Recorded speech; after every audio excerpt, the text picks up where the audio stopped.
Fait incroyable, elle y détecte des conditions susceptibles d'abriter la vie. Si de telles conditions existent si proches de nous, que pourrait-on découvrir dans une autre galaxie, sur une planète identique à la Terre?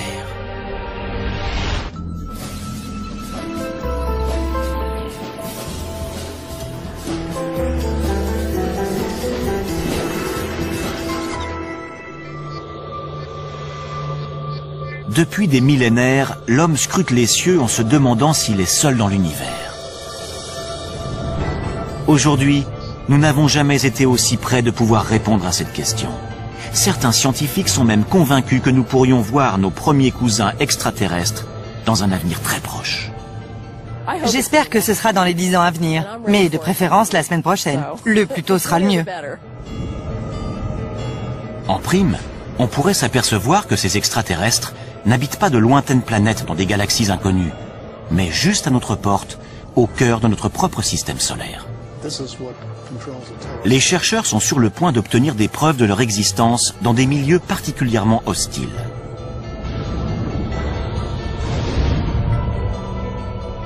Notre voyage dans l'espace va nous conduire en 7 endroits de notre système solaire, afin de découvrir où pourraient se trouver ces créatures et à quoi elles pourraient ressembler.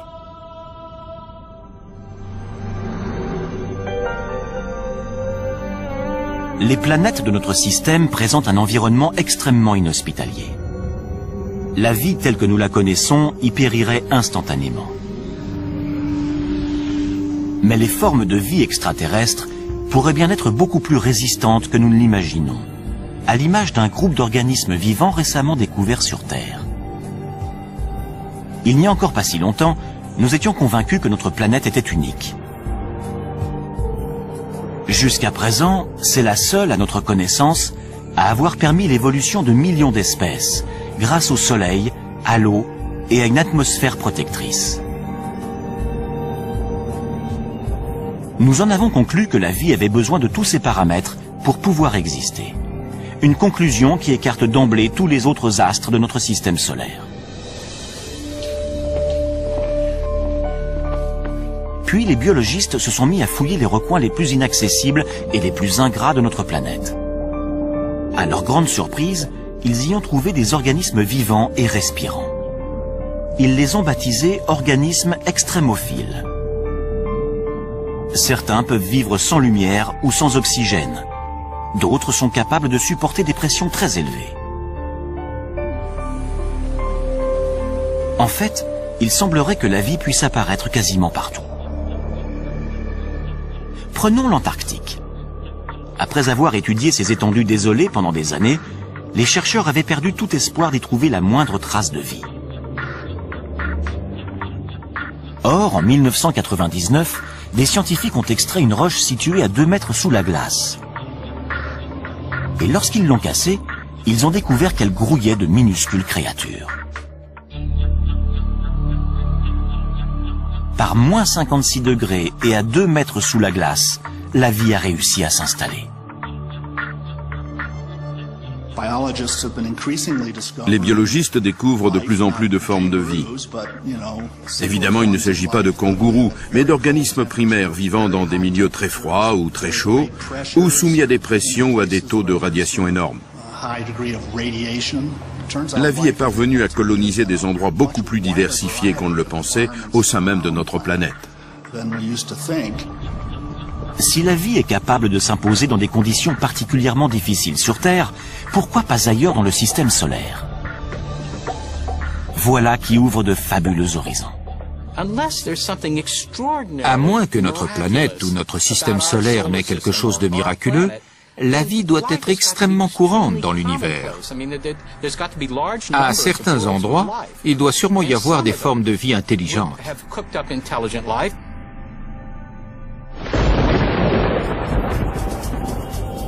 À l'origine, nous étions tous des créatures extrémophiles.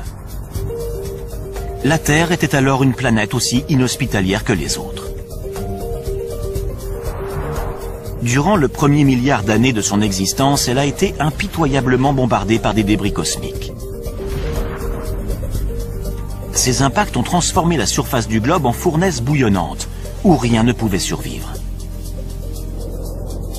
Mais une fois que le système solaire s'est mis en place et que la Terre a commencé à se refroidir, l'eau est apparue, ce qui a constitué la première étape de la vie. En 1953, le biologiste Stanley Miller a démontré lors d'une expérience en laboratoire que la vie sur Terre était née de façon très simple. Il a mélangé de l'hydrogène, du méthane, de l'ammoniac et de l'eau, tous les composants de l'atmosphère terrestre primitive. Puis, il a soumis cette solution à des arcs électriques censés reproduire des éclairs. Les résultats obtenus ont ébranlé le monde entier. Le chercheur est ainsi parvenu à créer des acides aminés, les molécules organiques à la base de toute vie. Si des éclairs ont contribué à l'installation de la vie sur Terre, rien n'interdit de penser que la même chose ait pu se produire sur d'autres planètes. Qui plus est, les ingrédients utilisés par Miller ont été détectés par des sondes spatiales dans tout notre système solaire, y compris le plus indispensable à la vie. L'une des conditions requises pour toute forme de vie sur Terre, c'est de l'eau, sous forme liquide.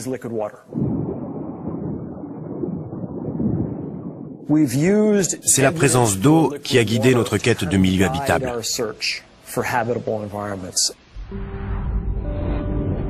Notre voyage va nous conduire sur 7 astres célestes, dont certains contiennent potentiellement de l'eau et donc des créatures extraterrestres. Si la vie y a débuté comme sur Terre, qui sait à quoi ces créatures pourraient ressembler aujourd'hui?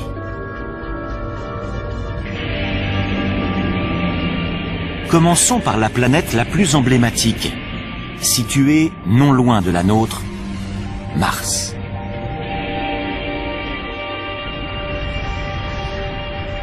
De tous les endroits susceptibles d'abriter de la vie, c'est celui qui a été le plus étudié. Le premier qui découvrira des Martiens, s'ils existent, c'est Steve Squyres, le responsable des observations pour la NASA. Mars a toujours exercé un attrait particulier sur les hommes. On sait depuis très longtemps que cette planète est sans doute celle qui ressemble le plus à la Terre. Elle possède en effet une atmosphère et des saisons. Mais l'homme y périrait rapidement car l'air y est rare. Seulement 1% de ce qu'il représente sur notre planète au niveau de la mer. Mars occupe également une position très défavorable dans le système solaire. Elle se trouve à proximité de la ceinture d'astéroïdes. Et comme son atmosphère est trop mince pour la protéger, elle est constamment bombardée de corps célestes. Les tempêtes et les vents violents qui balayent son sol sablonneux durant des semaines entières créent des tornades qui peuvent atteindre les 8 km de haut. La température de 0 degré à l'équateur en milieu de journée tombe à moins 70 degrés durant la nuit.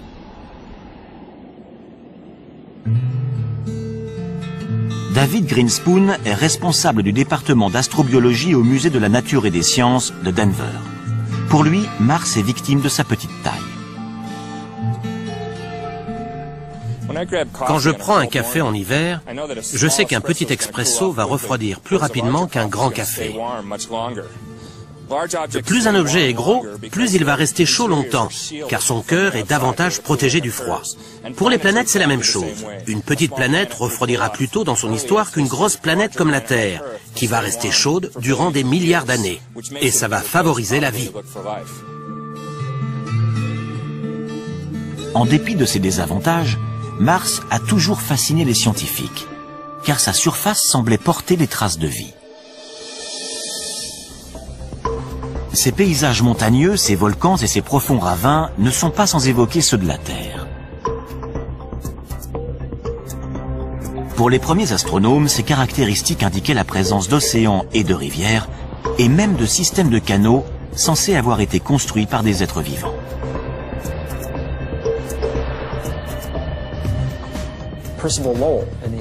En voyant ça, Percival Lowell, un astronome américain, a pensé que des tracés aussi rectilignes et réguliers étaient forcément le produit d'une forme de vie intelligente.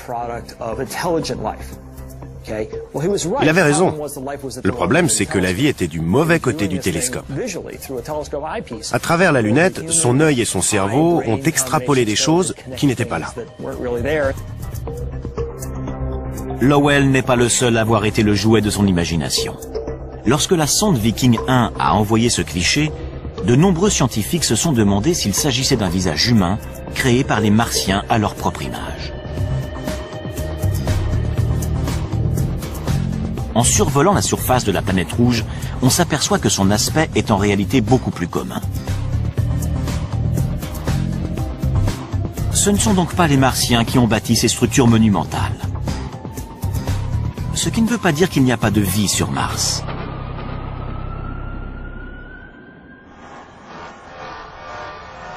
Jusqu'à il y a peu, nous ne savions pas où chercher des extraterrestres dans notre système solaire.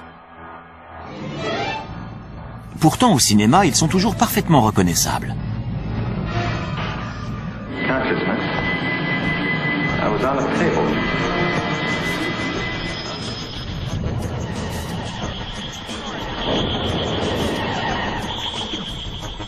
En général, ils sont très proches de nous autres terriens. Hostiles ou adorables, nous les imaginons comme des versions mutantes de nous-mêmes. Ils ont 2 bras, 2 jambes, un nez, une bouche et aucun sens de l'humour dans les films.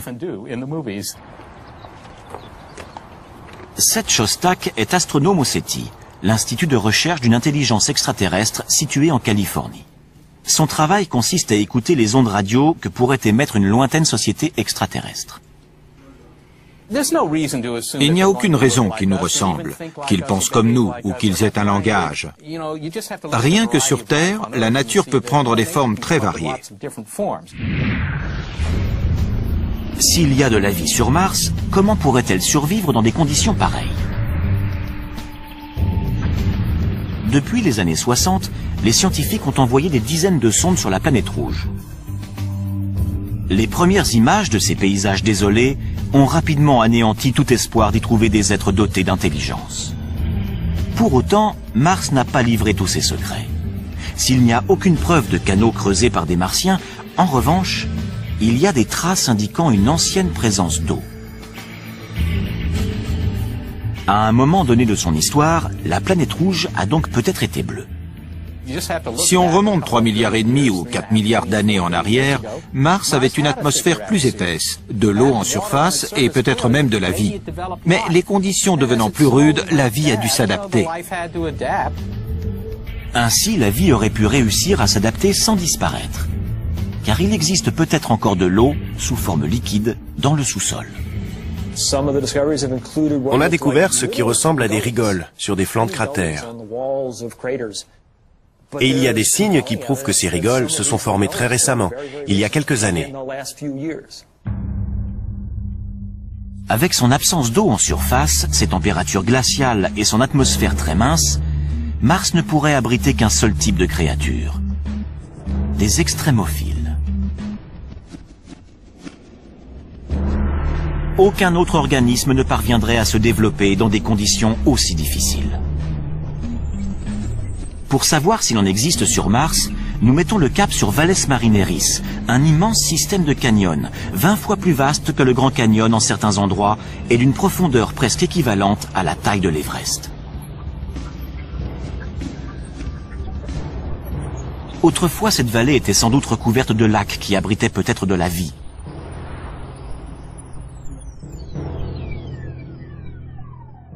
L'eau s'étant évaporée, les organismes vivants auraient pu évoluer pour s'adapter à leurs nouvelles conditions de vie. On ne saura à quoi ressemblent ces créatures extrémophiles qu'une fois qu'on les aura trouvées. Mais elles pourraient être semblables à celles qui existent dans les endroits les plus inhospitaliers de notre planète. Voici des biologistes hors du commun. Il s'agit d'astrobiologistes qui traquent les espèces terrestres qu'on serait susceptible de retrouver dans l'espace. Rocco Mancinelli est l'un d'eux, et il recherche des organismes extrémophiles martiens. Si certains se sont enterrés, comme c'est vraisemblablement le cas, que s'est-il passé? Ils ont trouvé des poches d'eau salée. Et qui peut vivre dans de l'eau salée? Des organismes halophiles.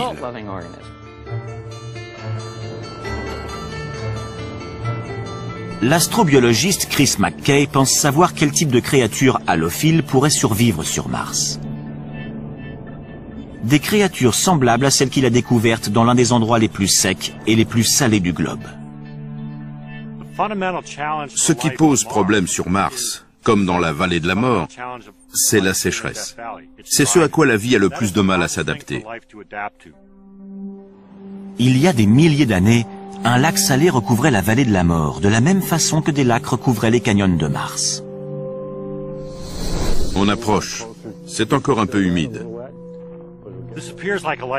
On croirait que cette grande étendue blanche est stérile. Eh bien, en creusant, on a trouvé des couches d'algues et de bactéries. Elles vivent dans un environnement qui est très différent de celui qu'on trouve en surface. Voilà un endroit qui semble mort et pourtant, il suffit de gratter un peu pour y trouver de la vie.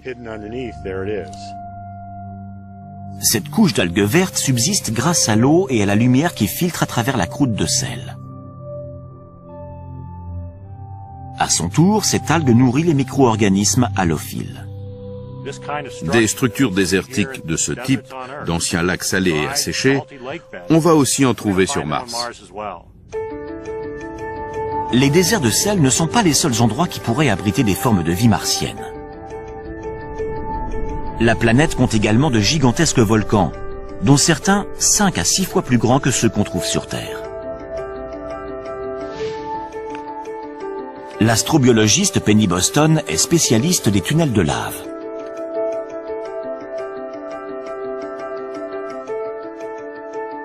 Il n'y a pas si longtemps, on pensait que ces grottes étaient totalement stériles car le soleil n'y pénètre jamais, empêchant toute photosynthèse.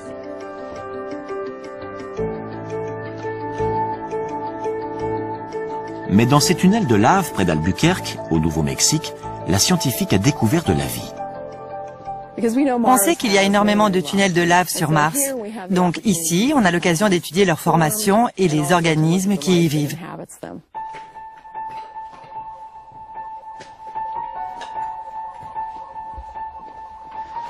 Les créatures extrémophiles qu'elle a découvertes se nourrissent de minéraux présents sur les parois de la grotte. Quand on s'approche, on voit des taches blanches à la surface du basalte noir. C'est comme des grandes villes pour ces organismes qui sont nichés dans les minuscules anfractuosités de la roche. Ces créatures sont totalement adaptées au froid. Elles ne voient jamais la lumière du jour et vivent de ce que ce milieu leur procure. Y aurait-il les mêmes formes de vie dans des grottes sous les volcans martiens? L'astrobiologiste en est persuadé. On va découvrir de la vie. J'espère simplement que je serai encore là pour voir ça.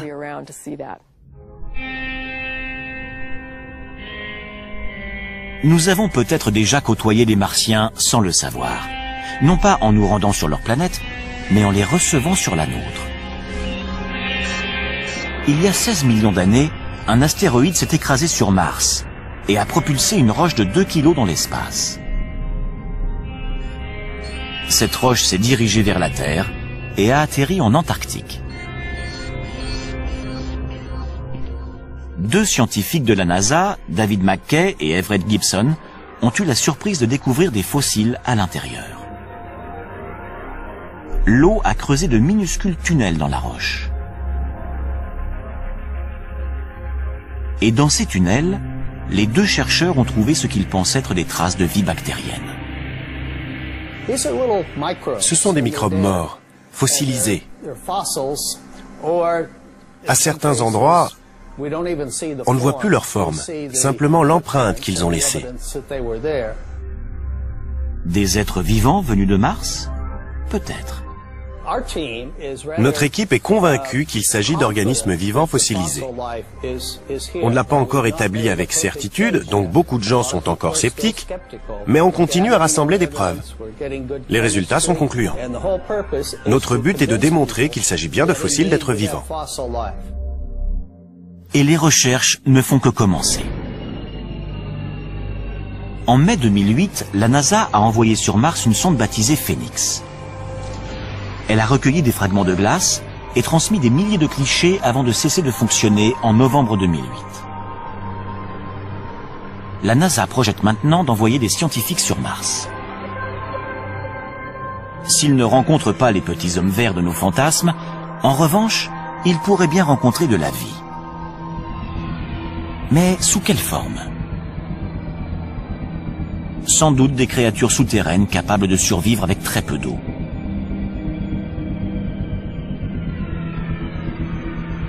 Peut-être des organismes appréciant les minéraux, comme ceux des tunnels de lave du Nouveau-Mexique. Une découverte de ce type aurait une portée colossale. Cela prouverait que la vie n'existe pas que sur Terre, mais également sur une planète toute proche. S'il s'agit bien de microbes, même morts depuis des milliards d'années, ça nous apprendra quelque chose de très intéressant, à savoir que la vie s'est développée sur une autre planète. Cette information démontrerait que la vie n'est pas quelque chose d'extraordinaire, un miracle exclusivement terrien, mais qu'au contraire, elle peut exister partout. Mars n'est que la première étape de notre voyage. Notre quête va maintenant nous conduire sur des astres où les conditions sont d'une rigueur extrême et où la vie semble encore plus improbable.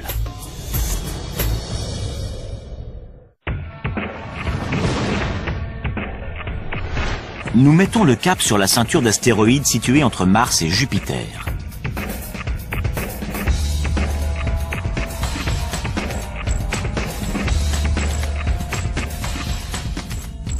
Une fois celle-ci dépassée, nous arrivons à proximité de Jupiter. C'est la plus grande planète de notre système solaire, mais elle est particulièrement hostile à la vie en raison de ses gaz toxiques et de sa pesanteur très importante. Il fait très froid sur Jupiter et son atmosphère très épaisse, de plusieurs dizaines de milliers de kilomètres, est composée de méthane et d'ammoniac, qui entrent notamment dans la composition des détergents. Mais Jupiter a plus de 60 lunes. De prime abord, ces lunes semblent peu à même d'accueillir de la vie. Leur atmosphère est mince et leur température glaciale.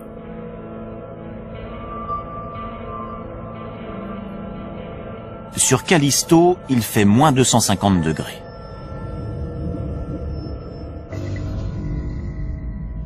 Les sondes Voyageur et Galileo ont détecté peu de choses à la surface de ces lunes, à part de la glace. À une exception près. Io est l'une des lunes les plus proches de Jupiter. Lorsque la NASA a envoyé la sonde Voyageur 1 sur Io en 1979, les astronomes ont été ébahis de découvrir que sa surface était constellée de volcans géants. Io est l'astre qui connaît l'activité volcanique la plus intense de tout notre système solaire. Il crache constamment des matériaux. Qu'est-ce qui peut bien faire bouillonner l'intérieur de cette lune? Étrangement, c'est la force gravitationnelle de Jupiter. La planète géante exerce une force d'attraction phénoménale sur ses satellites. Plus ils sont proches, plus la force d'attraction est importante. Cette dernière provoque même des déformations de leur croûte. Certaines de ces lunes ont des orbites elliptiques. À proximité de Jupiter, leur croûte s'étire. Lorsqu'elle s'éloigne, leur croûte reprend sa forme sphérique. C'est ce mouvement constant qui provoque d'importantes frictions internes et génère de la chaleur, à l'image de deux bâtons que l'on frotte pour provoquer des étincelles.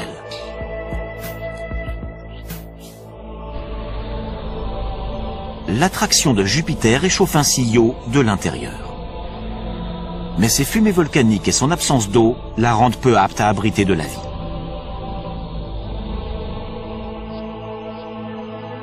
Les autres grandes lunes de Jupiter sont plus éloignées, ce qui leur garantit une surface calme.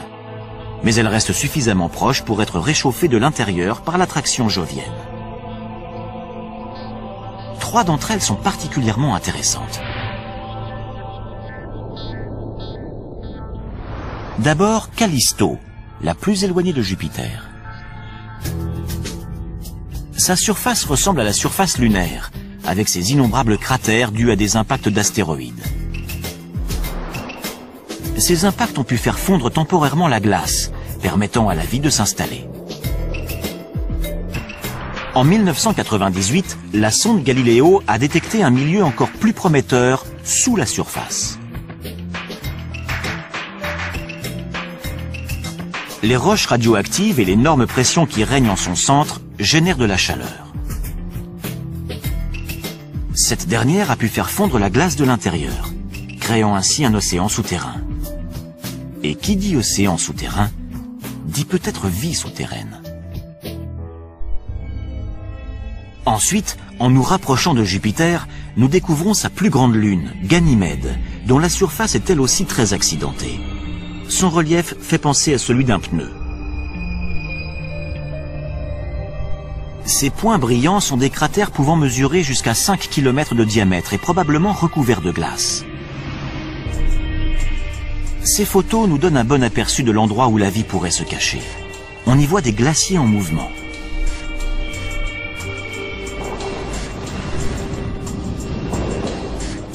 Semblables à ceux que l'on trouve sur Terre. Ces glaciers qui avancent sont également le signe d'une chaleur interne. Comme Callisto, Ganymède pourrait posséder un océan enfoui sous 200 km de glace. Enfin, la troisième et la plus fascinante des lunes joviennes. Baptisée Europe, c'est la plus proche de Jupiter.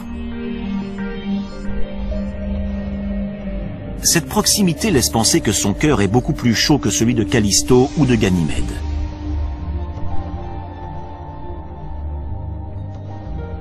Cependant, sa surface est totalement gelée. Mais entre les deux, il pourrait y avoir une zone tempérée propice à la vie. De gigantesques fissures balafrent sa surface, signe que son épaisse couche de glace est en perpétuel mouvement. Sur Terre, on voit des fissures identiques au niveau de la banquise qui recouvre l'océan Arctique. La couche de glace qui recouvre Europe pourrait ainsi dissimuler le plus vaste océan de tout le système solaire. Un océan 2 fois plus grand que la Terre. Notre planète ne serait donc pas la seule à posséder de l'eau sous forme liquide. Et cette eau pourrait être porteuse de vie.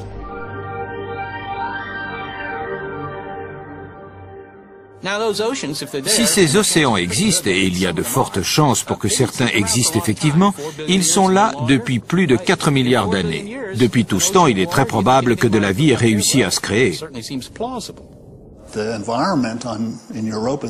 L'océan d'Europe est sans doute aussi agréable et aussi propice à la vie que les nôtres.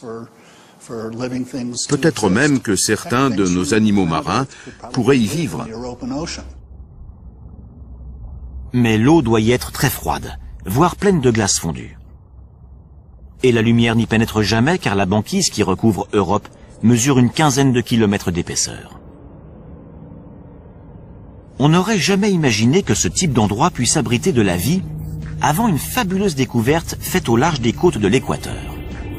À des kilomètres de profondeur dans le Pacifique, des biologistes ont découvert des myriades de vers tubicoles, de crabes et même de calmars. Ces animaux prospèrent en dépit d'une obscurité totale, d'un froid intense et d'une pression colossale. Ils se nourrissent de bactéries qui vivent non pas de la lumière du soleil, mais de composés minéraux dissous s'échappant du sol. On pourrait trouver des sources hydrothermales similaires sur Europe.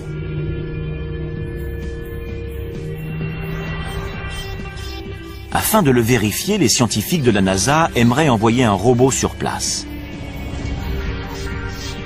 D'autres voudraient envoyer un cryobo, un robot perforateur qui ferait fondre la glace et enverrait une sonde dans le liquide situé en dessous. Ce n'est pas difficile à faire.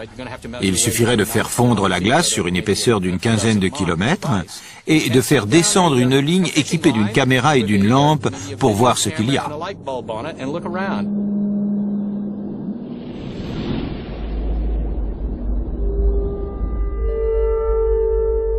On ne peut pas exclure la possibilité que des formes de vie évoluées s'y soient développées. Peut-être même aussi évoluées que celles qu'on trouve chez nous. Mais il est plus probable qu'on n'y découvrirait que des microbes. De quoi révolutionner cependant notre approche de la naissance et de l'évolution de la vie. Serait-elle également susceptible d'éclore dans des endroits totalement glacials ou au sein de lacs formés non pas d'eau mais de substances chimiques toxiques? Pour le savoir, il nous faut poursuivre notre voyage dans l'espace. Nous sommes maintenant à des milliards de kilomètres du Soleil,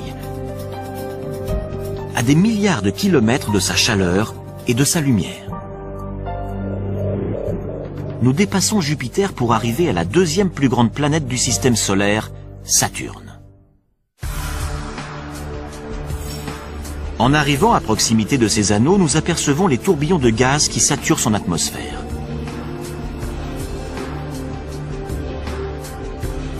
Nous ressentons également son attraction, moindre que celle de Jupiter, mais néanmoins considérable. Nous continuons à avancer, car il n'y a aucune chance de trouver de la vie sur les anneaux de Saturne. Ils sont composés de roches et de glace qui vont de la taille d'un grain de sucre à celle d'une maison.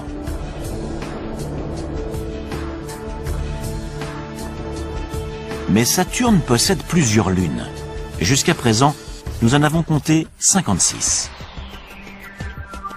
Nous nous dirigeons vers l'une d'elles. Il s'agit d'un petit satellite de 500 km de diamètre baptisé Enceladus.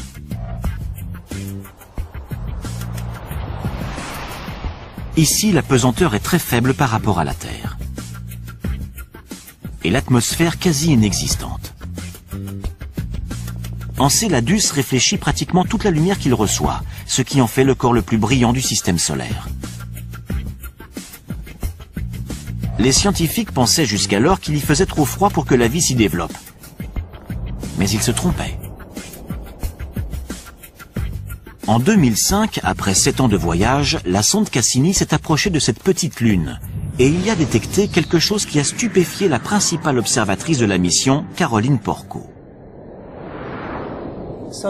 Voici l'image qui nous a arrêtés. On était sous le choc.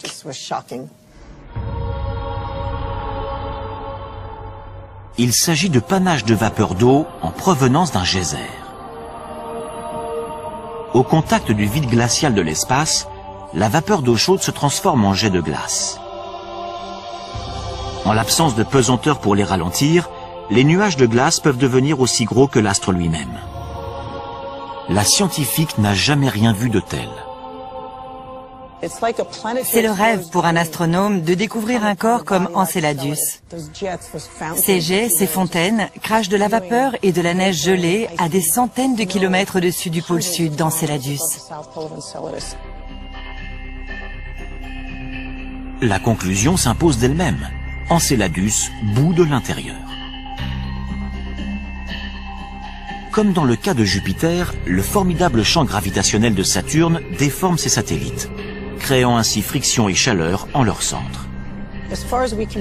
À la lumière de nos connaissances actuelles, on peut en déduire qu'il y a sans doute de l'eau sous la surface.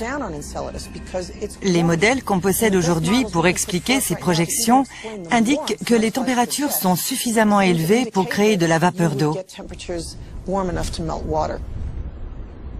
Chaleur, eau, même aux confins du système solaire, les principaux ingrédients de la vie semblent réunis. Mais quelle créature pourrait vivre dans un geyser? On peut en avoir une petite idée grâce aux sources chaudes qu'on trouve sur Terre. On pensait autrefois qu'il n'y avait aucun être vivant dans les fontaines du parc national de Yellowstone, jusqu'à ce que des biologistes n'y découvrent des microbes se nourrissant des minéraux dissous dans l'eau. On les désigne sous le nom de thermophiles. Les plus résistants, baptisés hyperthermophiles, sont capables de vivre dans de l'eau en ébullition. Pourrait-il y avoir des micro-organismes thermophiles sur Enceladus? Pour le savoir, reprenons notre voyage spatial. Les températures à proximité de la surface avoisinent les moins de 100 degrés, trop froides pour espérer y trouver de la vie. Mais y en aurait-il dans les eaux chaudes situées en profondeur?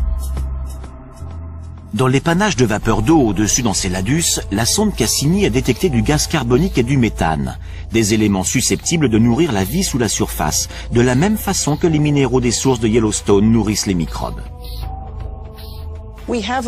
Cet astre contient très probablement de l'eau à l'intérieur. Il a également montré qu'il possédait des composés organiques simples et d'autres éléments qui lui confèrent un intérêt astrobiologique indéniable au sein de notre système solaire. Et les bonnes surprises ne s'arrêtent pas là. Les astronomes ont également découvert des signes prometteurs sur Titan, une autre lune de Saturne. Mais c'est sans doute la moins à même d'abriter de la vie. Titan ne bénéficie que d'un faible ensoleillement, à peine l'équivalent du centième de ce que reçoit la Terre. On y a détecté de la glace, mais pas d'eau sous forme liquide. Et avec des températures de moins 200 degrés, cette glace est dure comme de la pierre. Dans ces conditions, qu'est-ce qui pourrait faire de cet astre un lieu propice à la vie extraterrestre? Par bien des aspects, Titan ressemble à la Terre, mais pas à celle que nous connaissons aujourd'hui. Titan s'est avéré être l'astre inespéré du système saturnien. On soupçonnait depuis longtemps que sa surface présentait un environnement intéressant. En fait, cet environnement est similaire à celui qu'on trouvait sur Terre avant l'apparition de la vie.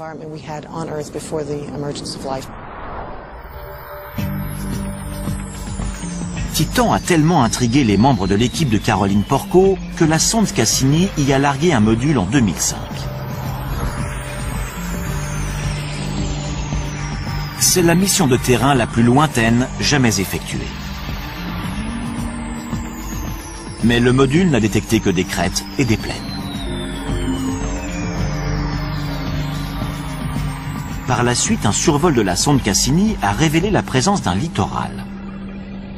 Puis, ce sont des centaines de lacs qui sont apparus, dont un, plus étendu que les grands lacs nord-américains.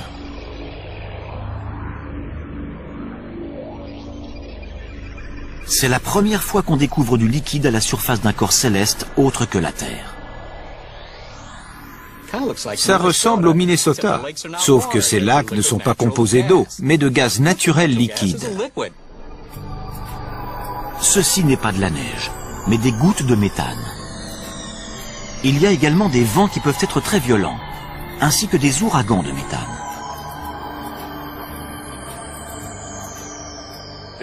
Le méthane se comporte de la même façon que l'eau. Il tombe sous forme de pluie, il s'évapore, il coule en rivière. C'est la même chose sur Terre, sauf que sur Titan, c'est du méthane. Les paysages de Titan ressemblent à ça. Imaginez un ciel orange à cause des particules organiques. Imaginez que tout ce blanc, c'est de la glace très dure en raison du froid qui règne sur Titan, et que cette eau, c'est du méthane liquide. Des conditions similaires existaient sur notre planète il y a 4 milliards d'années. C'est pourquoi les scientifiques pensent que Titan pourrait abriter de la vie. Les réactions chimiques se produisent même à très basse température. Ça prend beaucoup plus de temps, mais Titan a eu 4 milliards d'années pour arriver à créer quelque chose. Ce quelque chose a dû se créer sans eau sous forme liquide, ce qui ne s'est encore jamais vu. Mais les scientifiques n'excluent pas cette hypothèse pour autant. Le méthane, si abondant sur Titan, a pu se substituer à l'eau. Utilisé comme combustible sur Terre, il a longtemps été considéré comme mortel pour toute forme de vie. Jusqu'à ce qu'en 1997, des chercheurs n'examinent des dépôts d'hydrate de méthane dans les eaux du golfe du Mexique. Ils ont été stupéfaits d'y découvrir des colonies de vers de 2,5 cm de long, semblables à des mille-pattes. Ils pensent que ces vers se nourrissent de bactéries mangeuses de méthane. En général, les choses qu'on pense être mortelles sont potentiellement porteuses de vie. Souvent, l'évolution parvient à trouver des solutions pour utiliser cette énergie plutôt que d'être détruite par elle. Mais il reste un obstacle majeur à la vie à la surface de Titan. La faiblesse de son champ magnétique. Les êtres vivants seraient alors exposés aux radiations cosmiques. Mais ceci ne serait pas un problème pour des organismes extrémophiles, identiques à ceux que des biologistes ont découverts vivants autour du réacteur contaminé de Tchernobyl. Certains baignaient même dans des rejets radioactifs toxiques et se nourrissaient de molécules en décomposition.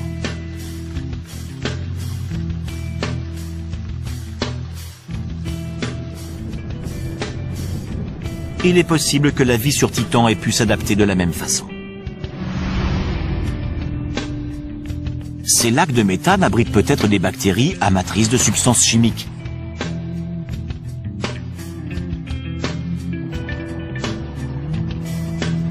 Dans ces couches de glace, on pourrait également découvrir des microbes résistants aux radiations, similaires à ceux de Tchernobyl.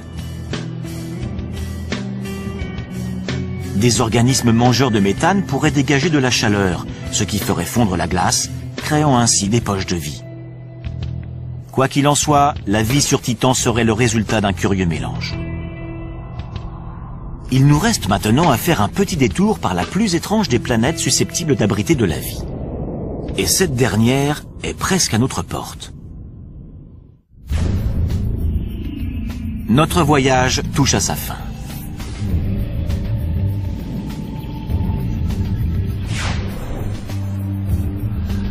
Après nous être rendus au cœur de déserts glacés, d'océans souterrains et de lacs de méthane, nous revenons en direction de la Terre pour faire une halte sur l'astre le plus extrême de tous, Vénus, la planète du système solaire la plus proche de nous.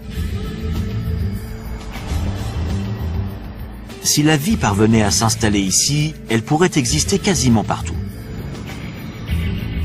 Pour atteindre la surface de Vénus, nous devons traverser une couche de nuages jaunes et denses de 65 km d'épaisseur, composée notamment d'acide sulfurique.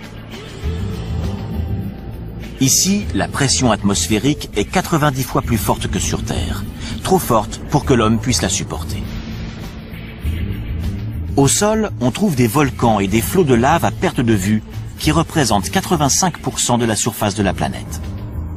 Au vu de ces paysages, on a du mal à croire que Vénus ait pu autrefois abriter de vastes océans. Il y a eu un effet de serre galopant.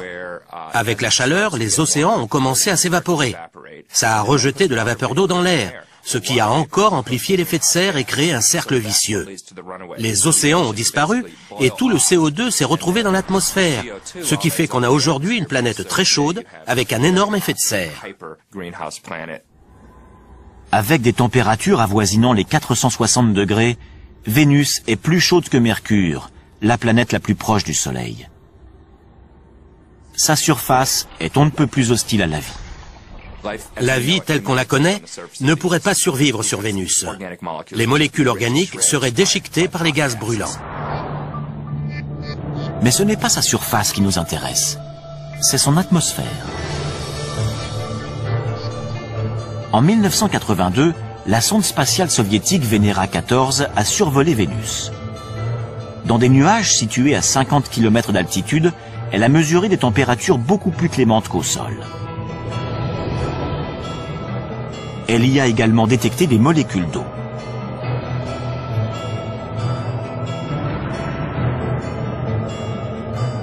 Jusqu'à présent, toute l'eau que nous avons découverte au-delà de la Terre était sous forme solide. Il n'y a que dans les nuages au-dessus de Vénus que nous l'avons trouvée sous forme de vapeur, où la vie pourrait se développer.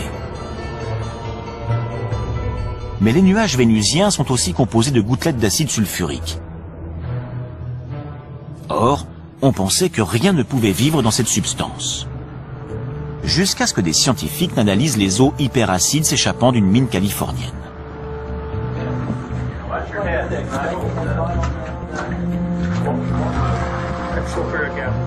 Dans de l'acide sulfurique suffisamment corrosif pour attaquer des métaux, des vêtements ou de la chair humaine, ils ont découvert des organismes extrémophiles. Ces créatures acidophiles se nourrissent de composés sulfurés comme le sulfure de fer. Ils dévorent le fer et rejettent l'acide sulfurique. Des êtres extrémophiles de ce type flotteraient-ils au-dessus de Vénus? L'astrobiologiste David Grinspoon pense que c'est envisageable. Dans les nuages de Vénus, il y a peut-être des organismes acidophiles. Comme les sulfures absorbent les ultraviolets de façon intéressante, on peut imaginer une réaction photochimique où les ultraviolets seraient utilisés pour convertir les substances chimiques en énergie, laquelle serait ensuite consommée.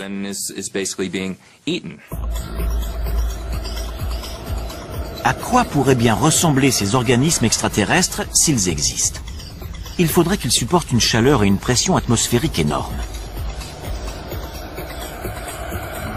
Ils devraient aussi s'accommoder de concentrations acides phénoménales. Ce pourrait être une version plus résistante des créatures extrémophiles découvertes dans cette mine de Californie. On n'arrête pas de découvrir de la vie dans des endroits qu'on pensait inhabités. Donc, quand on entend « c'est impossible qu'il y ait de la vie dans les nuages vénusiens », il faut être très méfiant parce que ça traduit simplement notre ignorance ou notre manque d'inventivité. Or, la nature est beaucoup plus inventive que nous et semble toujours trouver des solutions à ces problèmes. Fort de tout ce que nous avons découvert, nous revenons vers notre planète bleue, tempérée et luxuriante.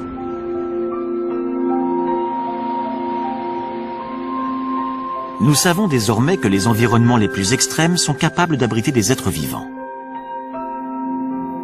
Les organismes extrémophiles ressemblent sans doute aux premières formes de vie dans l'univers, et ils pourraient bien exister partout.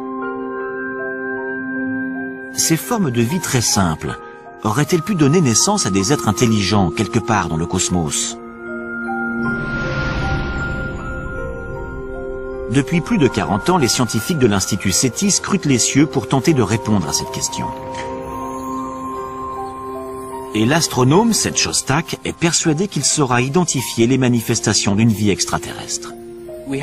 On a plusieurs projets destinés à localiser d'éventuels signaux et le plus important, c'est un projet de recherche radio. Pour ça, on utilise de grandes antennes pointées en direction des systèmes stellaires proches qui seraient susceptibles de comporter des planètes semblables à la Terre. On espère recevoir un signal nous démontrant que quelqu'un là-bas a été assez intelligent pour construire un émetteur radio. Une façon de continuer à mener l'enquête sans quitter la Terre. Récemment, des astronomes ont réussi à capter suffisamment de lumière en provenance de lointaines planètes d'autres systèmes solaires pour en déduire leur composition chimique. Et ils ont alors découvert des composés entrant dans la formation de l'ARN, l'un des éléments clés de l'apparition de la vie sur Terre. À 20 années-lumière de nous, dans la constellation de la Balance, des astronomes européens ont identifié une planète qui serait suffisamment tempérée pour posséder de l'eau sous forme liquide en surface.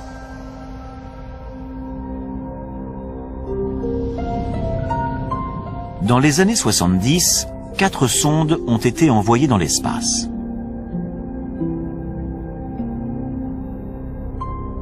Deux d'entre elles transportent notamment une carte de notre système solaire, ainsi que la représentation d'un homme et d'une femme. Les deux autres contiennent un échantillon d'uranium, dont la vitesse de désintégration permettra leur datation, ainsi que divers enregistrements dont une composition de Bach.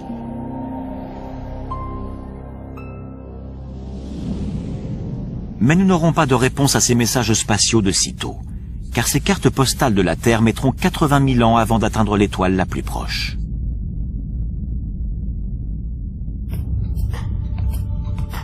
Notre quête de vie extraterrestre ne fait donc que commencer. Il y a des milliards de planètes à explorer, et chacune d'elles est potentiellement porteuse de vie, voire de formes de vie intelligentes. Il serait grotesque de penser que nous sommes les seuls dans l'univers. Ça ne tient pas la route. Le fait de savoir si nous sommes ou non les seuls êtres vivants est crucial pour l'humanité tout entière. C'est une question qu'on doit se poser. Quelque part dans une galaxie connue ou inconnue, quelque chose ou quelqu'un regarde peut-être en direction de la Voie lactée en se demandant « Est-ce qu'il y a de la vie là-bas »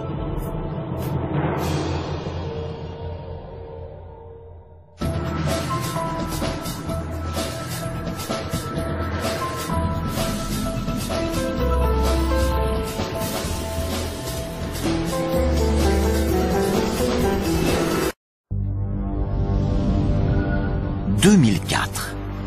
La sonde Cassini s'approche de Saturne et de ses 56 lunes.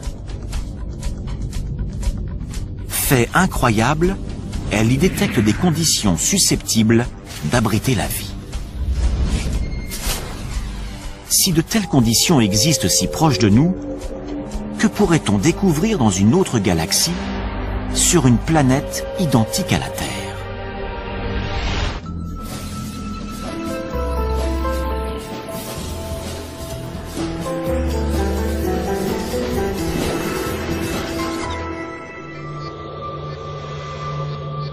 Depuis des millénaires, l'homme scrute les cieux en se demandant s'il est seul dans l'univers.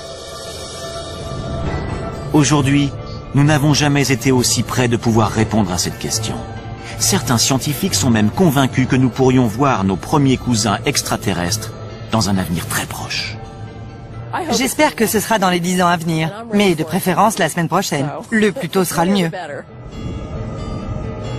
En prime, on pourrait s'apercevoir que ces extraterrestres n'habitent pas de lointaines planètes dans des galaxies inconnues, mais juste à notre porte, au cœur de notre propre système solaire. Les chercheurs sont sur le point d'obtenir des preuves de leur existence dans des milieux particulièrement hostiles.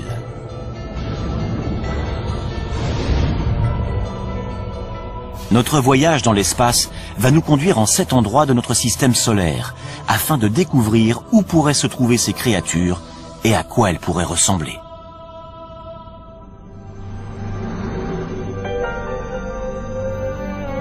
Les planètes de notre système présentent un environnement extrêmement inhospitalier. La vie telle que nous la connaissons y périrait instantanément. Mais les formes de vie extraterrestres pourraient bien être beaucoup plus résistantes que nous ne l'imaginons, à l'image d'un groupe d'organismes vivants récemment découverts sur Terre. Il n'y a encore pas si longtemps, nous étions convaincus que notre planète était unique. Jusqu'à présent, c'est la seule, à notre connaissance, à avoir permis l'évolution de millions d'espèces, grâce au Soleil, à l'eau et à une atmosphère protectrice. Nous en avons conclu que la vie avait besoin de tous ces paramètres pour pouvoir exister. Une conclusion qui écarte d'emblée tous les autres astres de notre système solaire. Puis les biologistes se sont mis à fouiller les recoins les plus inaccessibles et les plus ingrats de notre planète. À leur grande surprise, ils y ont trouvé des organismes vivants et respirants. Ils les ont baptisés organismes extrémophiles. Certains peuvent vivre sans lumière ou sans oxygène. D'autres sont capables de supporter des pressions très élevées. En fait, il semblerait que la vie puisse apparaître quasiment partout. Prenons l'Antarctique. Après avoir étudié ces étendues désolées pendant des années, les chercheurs avaient perdu tout espoir d'y trouver la moindre trace de vie. Or, en 1999, des scientifiques ont extrait une roche située à 2 mètres sous la glace. Et lorsqu'ils l'ont cassée, ils ont découvert qu'elle grouillait de minuscules créatures. Par moins 56 degrés et à 2 mètres sous la glace, la vie a réussi à s'installer. Les biologistes découvrent de plus en plus de formes de vie. Évidemment, il ne s'agit pas de kangourous, mais d'organismes primaires vivant dans des milieux très froids ou très chauds, ou soumis à des pressions ou à des taux de radiation énormes. La vie est parvenue à coloniser des endroits beaucoup plus diversifiés qu'on ne le pensait au sein même de notre planète. Si la vie est capable de s'imposer dans des conditions particulièrement difficiles sur Terre, pourquoi pas ailleurs dans le système solaire? Voilà qui ouvre de fabuleux horizons. À moins que notre planète ou notre système solaire n'ait quelque chose de miraculeux, la vie doit être extrêmement courante dans l'univers. À certains endroits, il doit sûrement y avoir des formes de vie intelligentes.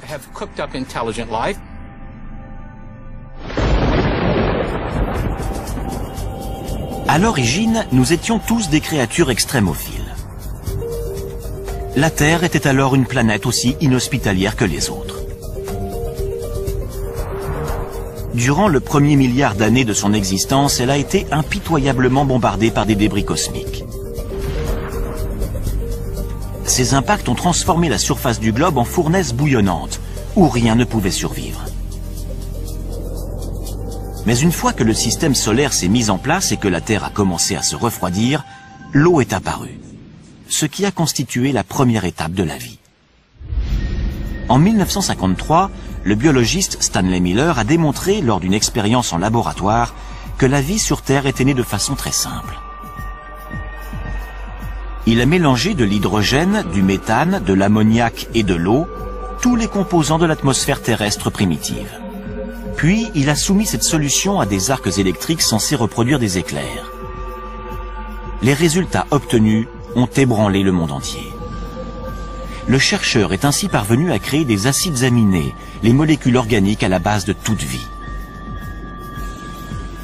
Si des éclairs ont contribué à l'installation de la vie sur Terre, rien n'interdit de penser que la même chose ait pu se produire sur d'autres planètes. Qui plus est, les ingrédients utilisés par Miller ont été détectés par des sondes spatiales dans tout notre système solaire, y compris le plus indispensable à la vie.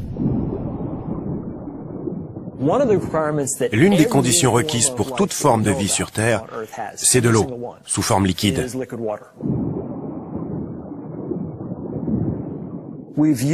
C'est la présence d'eau qui a guidé notre quête de milieux habitables.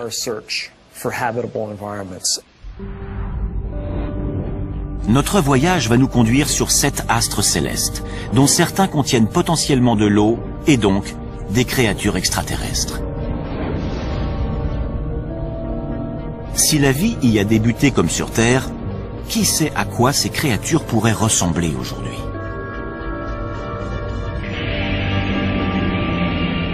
Commençons par la planète la plus emblématique, située non loin de la nôtre, Mars.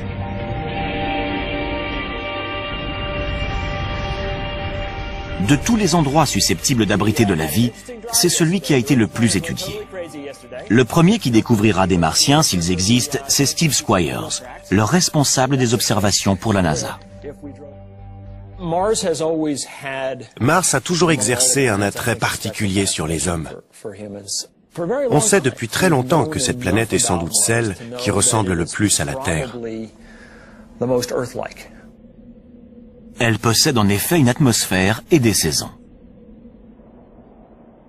Mais l'homme y périrait rapidement car l'air y est rare. Seulement 1% de ce qu'il représente sur notre planète au niveau de la mer. Mars occupe également une position très défavorable dans le système solaire. Elle se trouve à proximité de la ceinture d'astéroïdes.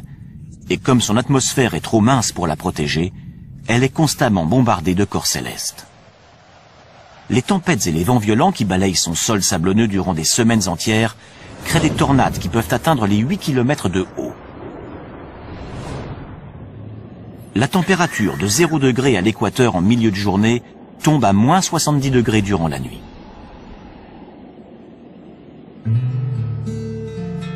David Grinspoon est responsable du département d'astrobiologie au Musée de la Nature et des Sciences de Denver. Pour lui, Mars est victime de sa petite taille. Quand je prends un café en hiver, je sais qu'un petit expresso va refroidir plus rapidement qu'un grand café. Plus un objet est gros, plus il va rester chaud longtemps, car son cœur est davantage protégé du froid. Pour les planètes, c'est la même chose. Une petite planète refroidira plus tôt dans son histoire qu'une grosse planète comme la Terre, qui va rester chaude durant des milliards d'années. Et ça va favoriser la vie. En dépit de ses désavantages, Mars a toujours fasciné les scientifiques, car sa surface semblait porter des traces de vie. Ces paysages montagneux, ces volcans et ces profonds ravins ne sont pas sans évoquer ceux de la Terre. Pour les premiers astronomes, ces caractéristiques indiquaient la présence d'océans et de rivières, et même de systèmes de canaux censés avoir été construits par des êtres vivants.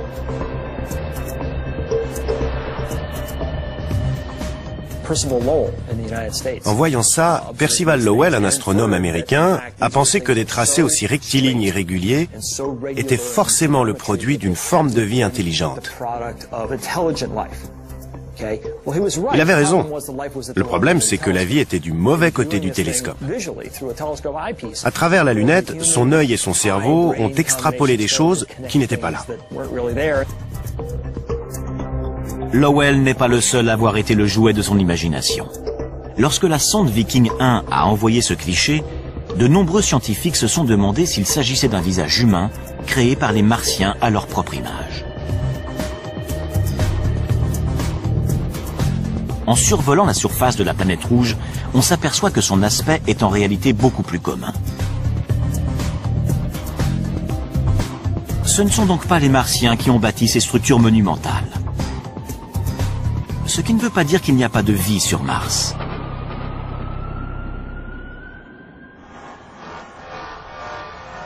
Jusqu'à il y a peu, nous ne savions pas où chercher des extraterrestres dans notre système solaire. Pourtant, au cinéma, ils sont toujours parfaitement reconnaissables.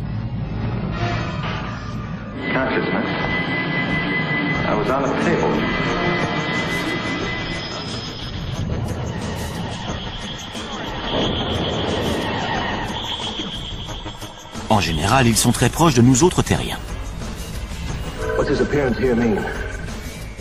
Hostiles ou adorables, nous les imaginons comme des versions mutantes de nous-mêmes. Ils ont 2 bras, 2 jambes, un nez, une bouche et aucun sens de l'humour dans les films. Seth Shostak est astronome au SETI, l'institut de recherche d'une intelligence extraterrestre situé en Californie. Son travail consiste à écouter les ondes radio que pourrait émettre une lointaine société extraterrestre. Il n'y a aucune raison qu'ils nous ressemblent, qu'ils pensent comme nous ou qu'ils aient un langage. Rien que sur Terre, la nature peut prendre des formes très variées. S'il y a de la vie sur Mars, comment pourrait-elle survivre dans des conditions pareilles? Depuis les années 60, les scientifiques ont envoyé des dizaines de sondes sur la planète rouge. Les premières images de ces paysages désolés ont rapidement anéanti tout espoir d'y trouver des êtres dotés d'intelligence. Pour autant, Mars n'a pas livré tous ses secrets. S'il n'y a aucune preuve de canaux creusés par des Martiens, en revanche, il y a des traces indiquant une ancienne présence d'eau. À un moment donné de son histoire, la planète rouge a donc peut-être été bleue. Si on remonte 3,5 milliards ou 4 milliards d'années en arrière, Mars avait une atmosphère plus épaisse, de l'eau en surface et peut-être même de la vie. Mais les conditions devenant plus rudes, la vie a dû s'adapter. Ainsi, la vie aurait pu réussir à s'adapter sans disparaître. Car il existe peut-être encore de l'eau, sous forme liquide, dans le sous-sol. On a découvert ce qui ressemble à des rigoles sur des flancs de cratères. Et il y a des signes qui prouvent que ces rigoles se sont formées très récemment, il y a quelques années. Avec son absence d'eau en surface, ses températures glaciales et son atmosphère très mince, Mars ne pourrait abriter qu'un seul type de créature. Des extrémophiles. Aucun autre organisme ne parviendrait à se développer dans des conditions aussi difficiles. Pour savoir s'il en existe sur Mars, nous mettons le cap sur Valles Marineris, un immense système de canyons, 20 fois plus vaste que le Grand Canyon en certains endroits et d'une profondeur presque équivalente à la taille de l'Everest. Autrefois, cette vallée était sans doute recouverte de lacs qui abritaient peut-être de la vie.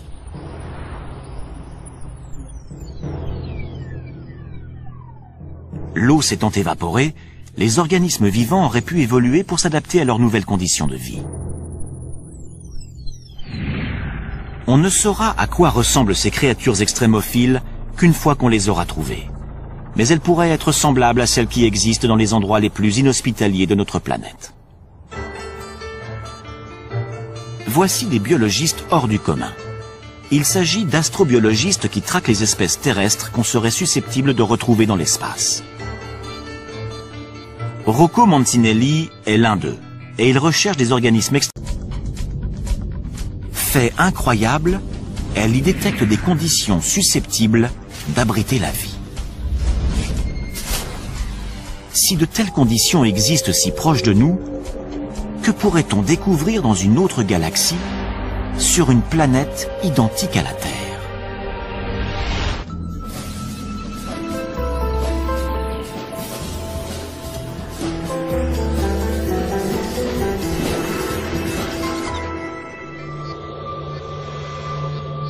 Depuis des millénaires, l'homme scrute les cieux en se demandant s'il est seul dans l'univers. Aujourd'hui, nous n'avons jamais été aussi près de pouvoir répondre à cette question. Certains scientifiques sont même convaincus que nous pourrions voir nos premiers cousins extraterrestres dans un avenir très proche. J'espère que ce sera dans les 10 ans à venir, mais de préférence la semaine prochaine. Le plus tôt sera le mieux. En prime, on pourrait s'apercevoir que ces extraterrestres n'habitent pas de lointaines planètes dans des galaxies inconnues, mais juste à notre porte, au cœur de notre propre système solaire. Les chercheurs sont sur le point d'obtenir des preuves de leur existence dans des milieux particulièrement hostiles.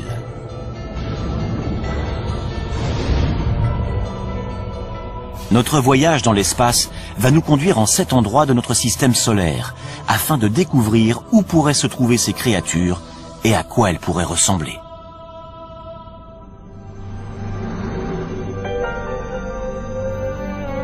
Les planètes de notre système présentent un environnement extrêmement inhospitalier.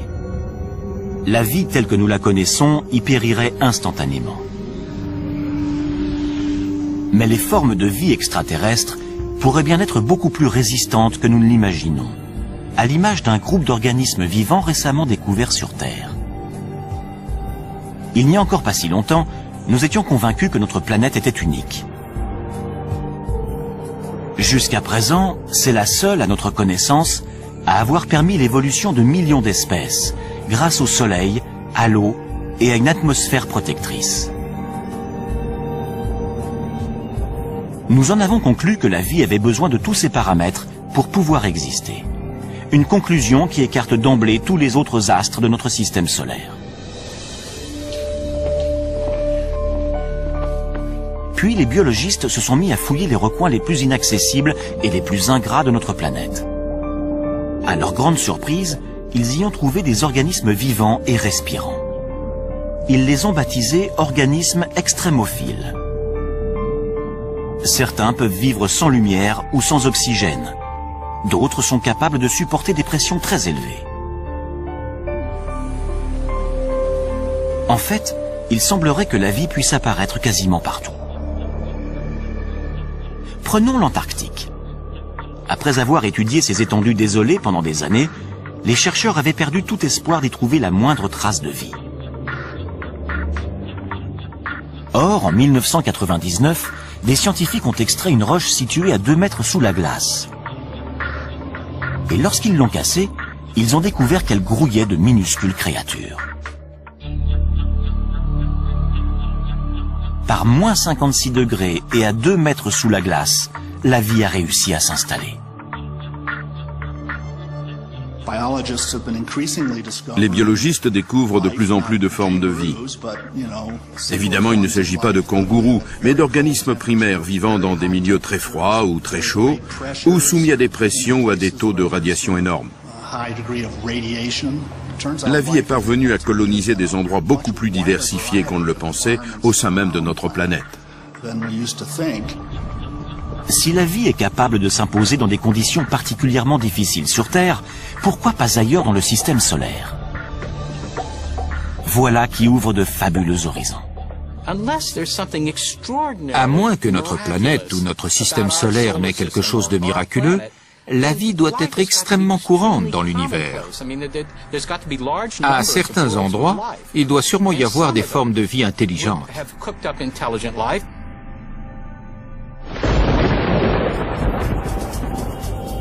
À l'origine, nous étions tous des créatures extrémophiles. La Terre était alors une planète aussi inhospitalière que les autres. Durant le premier milliard d'années de son existence, elle a été impitoyablement bombardée par des débris cosmiques. Ces impacts ont transformé la surface du globe en fournaise bouillonnante, où rien ne pouvait survivre. Mais une fois que le système solaire s'est mis en place et que la Terre a commencé à se refroidir, l'eau est apparue, ce qui a constitué la première étape de la vie. En 1953, le biologiste Stanley Miller a démontré lors d'une expérience en laboratoire que la vie sur Terre était née de façon très simple. Il a mélangé de l'hydrogène, du méthane, de l'ammoniac et de l'eau, tous les composants de l'atmosphère terrestre primitive. Puis, il a soumis cette solution à des arcs électriques censés reproduire des éclairs. Les résultats obtenus ont ébranlé le monde entier. Le chercheur est ainsi parvenu à créer des acides aminés, les molécules organiques à la base de toute vie. Si des éclairs ont contribué à l'installation de la vie sur Terre, rien n'interdit de penser que la même chose ait pu se produire sur d'autres planètes. Qui plus est, les ingrédients utilisés par Miller ont été détectés par des sondes spatiales dans tout notre système solaire, y compris le plus indispensable à la vie. L'une des conditions requises pour toute forme de vie sur Terre, c'est de l'eau, sous forme liquide.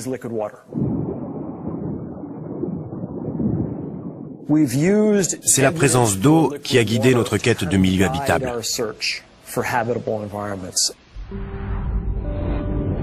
Notre voyage va nous conduire sur 7 astres célestes, dont certains contiennent potentiellement de l'eau et donc des créatures extraterrestres. Si la vie y a débuté comme sur Terre, qui sait à quoi ces créatures pourraient ressembler aujourd'hui?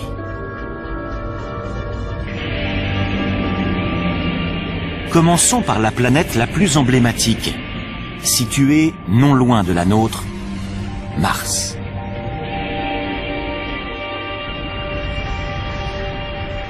De tous les endroits susceptibles d'abriter de la vie, c'est celui qui a été le plus étudié. Le premier qui découvrira des Martiens, s'ils existent, c'est Steve Squyres, le responsable des observations pour la NASA. Mars a toujours exercé un attrait particulier sur les hommes. On sait depuis très longtemps que cette planète est sans doute celle qui ressemble le plus à la Terre. Elle possède en effet une atmosphère et des saisons. Mais l'homme y périrait rapidement car l'air y est rare. Seulement 1% de ce qu'il représente sur notre planète au niveau de la mer. Mars occupe également une position très défavorable dans le système solaire. Elle se trouve à proximité de la ceinture d'astéroïdes. Et comme son atmosphère est trop mince pour la protéger, elle est constamment bombardée de corps célestes. Les tempêtes et les vents violents qui balayent son sol sablonneux durant des semaines entières créent des tornades qui peuvent atteindre les 8 km de haut. La température de 0 degré à l'équateur en milieu de journée tombe à moins 70 degrés durant la nuit.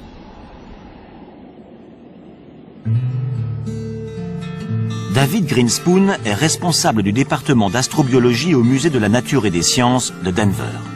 Pour lui, Mars est victime de sa petite taille.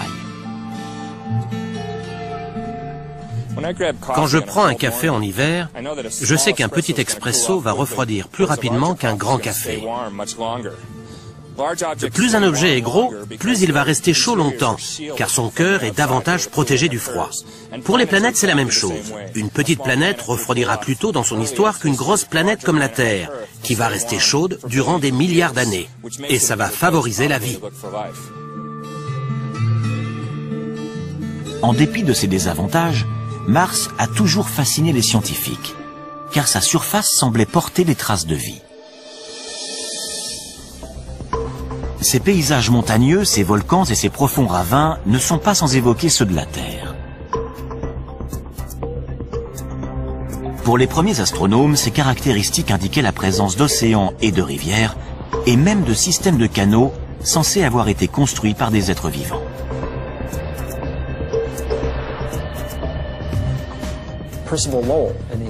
En voyant ça, Percival Lowell, un astronome américain, a pensé que des tracés aussi rectilignes et réguliers étaient forcément le produit d'une forme de vie intelligente. Il avait raison. Le problème, c'est que la vie était du mauvais côté du télescope. À travers la lunette, son œil et son cerveau ont extrapolé des choses qui n'étaient pas là. Lowell n'est pas le seul à avoir été le jouet de son imagination. Lorsque la sonde Viking 1 a envoyé ce cliché, de nombreux scientifiques se sont demandé s'il s'agissait d'un visage humain créé par les Martiens à leur propre image. En survolant la surface de la planète rouge, on s'aperçoit que son aspect est en réalité beaucoup plus commun. Ce ne sont donc pas les Martiens qui ont bâti ces structures monumentales. Ce qui ne veut pas dire qu'il n'y a pas de vie sur Mars.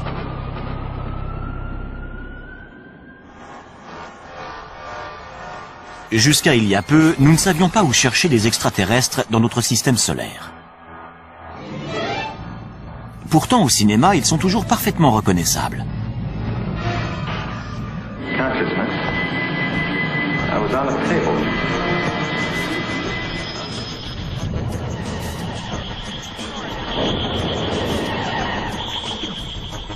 En général, ils sont très proches de nous autres terriens.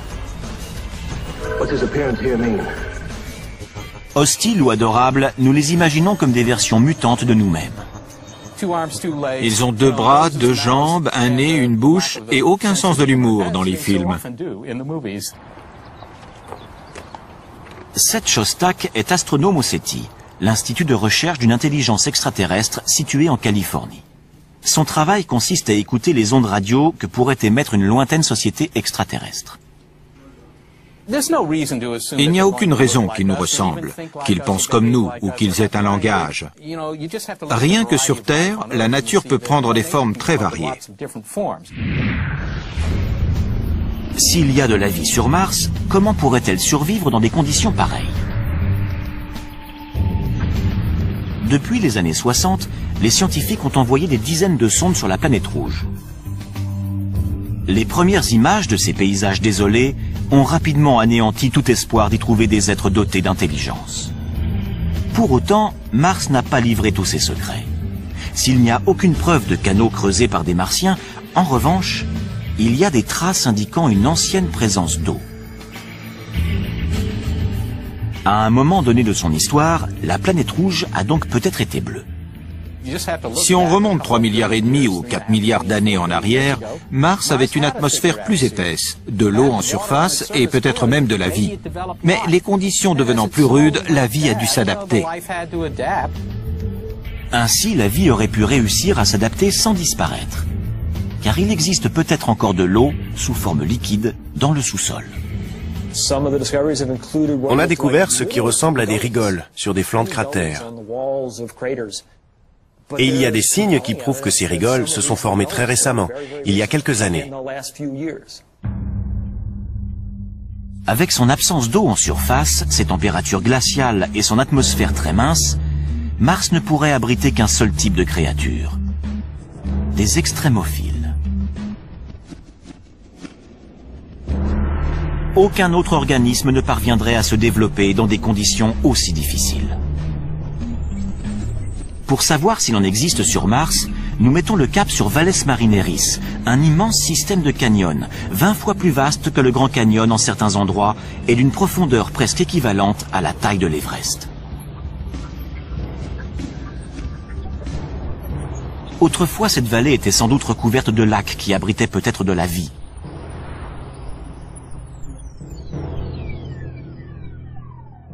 L'eau s'étant évaporée, les organismes vivants auraient pu évoluer pour s'adapter à leurs nouvelles conditions de vie.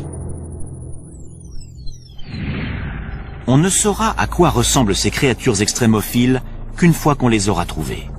Mais elles pourraient être semblables à celles qui existent dans les endroits les plus inhospitaliers de notre planète. Voici des biologistes hors du commun. Il s'agit d'astrobiologistes qui traquent les espèces terrestres qu'on serait susceptible de retrouver dans l'espace. Rocco Mancinelli est l'un d'eux, et il recherche des organismes extrémophiles martiens. Si certains se sont enterrés, comme c'est vraisemblablement le cas, que s'est-il passé? Ils ont trouvé des poches d'eau salée. Et qui peut vivre dans de l'eau salée? Des organismes halophiles.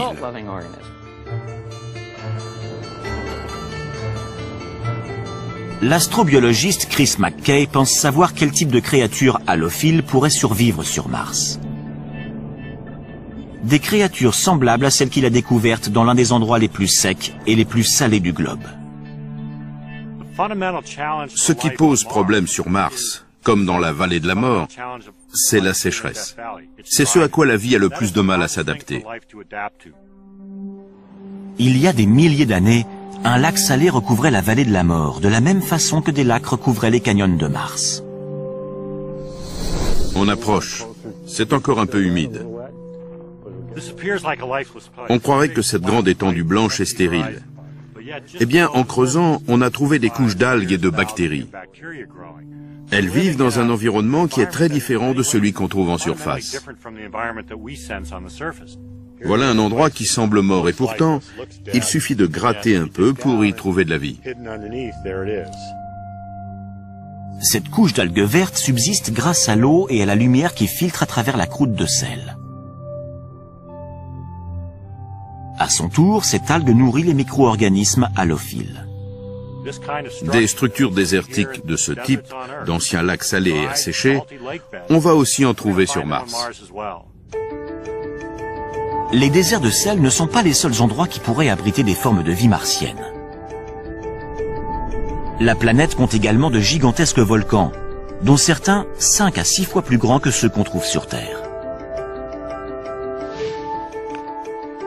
L'astrobiologiste Penny Boston est spécialiste des tunnels de lave.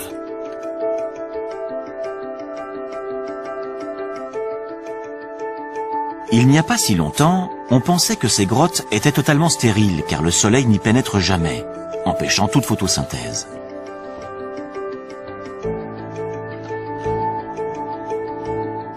Mais dans ces tunnels de lave près d'Albuquerque, au Nouveau-Mexique, la scientifique a découvert de la vie.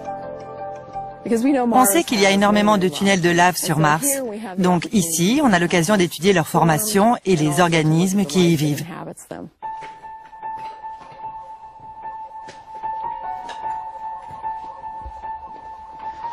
Les créatures extrémophiles qu'elle a découvertes se nourrissent de minéraux présents sur les parois de la grotte.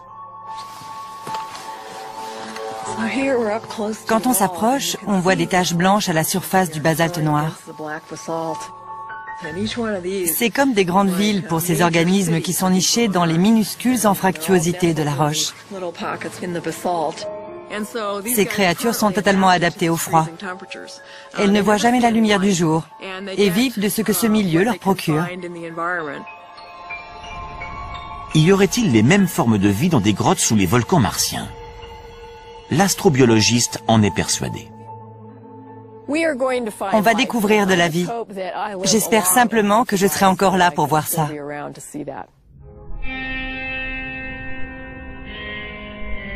Nous avons peut-être déjà côtoyé des Martiens sans le savoir. Non pas en nous rendant sur leur planète, mais en les recevant sur la nôtre. Il y a 16 millions d'années, un astéroïde s'est écrasé sur Mars et a propulsé une roche de 2 kilos dans l'espace. Cette roche s'est dirigée vers la Terre et a atterri en Antarctique.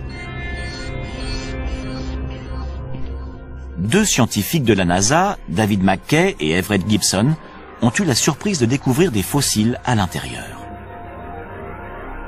L'eau a creusé de minuscules tunnels dans la roche. Et dans ces tunnels, les 2 chercheurs ont trouvé ce qu'ils pensent être des traces de vie bactérienne. Ce sont des microbes morts, fossilisés. À certains endroits, on ne voit plus leur forme, simplement l'empreinte qu'ils ont laissée. Des êtres vivants venus de Mars? Peut-être. Notre équipe est convaincue qu'il s'agit d'organismes vivants